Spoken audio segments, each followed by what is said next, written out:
This week, we're taking a look at Luka Doncic switching up his Texas plates for some California plates. Kendrick Lamar brought a Buick GNX to the halftime show. Orlando Bloom just stepped into the Porche design family. Joe Rogan just got his hands on a fully dialed-in Tesla S Apex. And Gordon Ramsay's rolling through London in a $2.5 million Aston Martin Valiant. Let's break that all down. Lock in and let's roll. This is Dub Weekly. Luka Doncic, now repping California with the Lakers, stars in the new Jordan brand commercial that's turning heads. In the ad, he makes a playful nod to his move from Texas by swapping his license plate from Texas to California. The spot dropped right before Luka faced his old squad, the Dallas Mavericks, and it ends with a simple message: full tank, no mercy. New plates on a fast car? What better way to start a new chapter in Los Angeles? At Superbowl 59, Kendrick Lamar didn't just perform, he made a statement. Rolling onto the stage with the blacked-out 1987 Buick GNX, Kendrick paid tribute to a car that's both a personal symbol and a cultural icon. Only 547 GNXs were ever made. Back in the day, it was one of the fastest American cars you could buy, with a turbocharged V6 that left V8s in the dust. For Kendrick, it's deeper. When he was born, his dad drove him home from the hospital in a Buick Regal, the base for a GNX.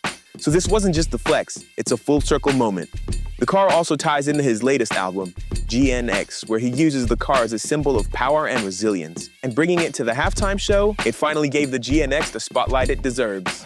Orlando Bloom, yeah, that Orlando Bloom from Lord of the Rings and Pirates, is now the newest face of Porche design. But this isn't just a celebrity cash grab.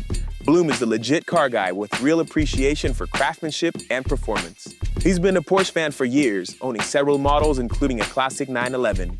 Now he's stepping into the Porche design world, repping their timepieces and eyewear collections. Porche design is all about that clean, technical aesthetic and precision engineering, but for your wrist and your shades. Bloom says he's drawn to the brand because of its timeless style and functional design, which is kind of his vibe these days. And let's be real, having Legolas rocking your watch doesn't hurt. It's a move that keeps Porche design connected to pop culture while keeping things classy.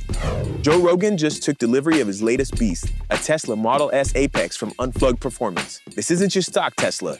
It's a plaid that's been completely reworked with the carbon fiber wide body kit, track-ready suspension, and a custom interior. It's lower, wider, faster, and meaner. Rogan's always been into high-performance machines, but this one's different. He calls it the future of performance, and he's showing it off everywhere, from his podcast to the streets. The S Apex blends EV tech with supercar style, and Rogan's clearly loving the ride.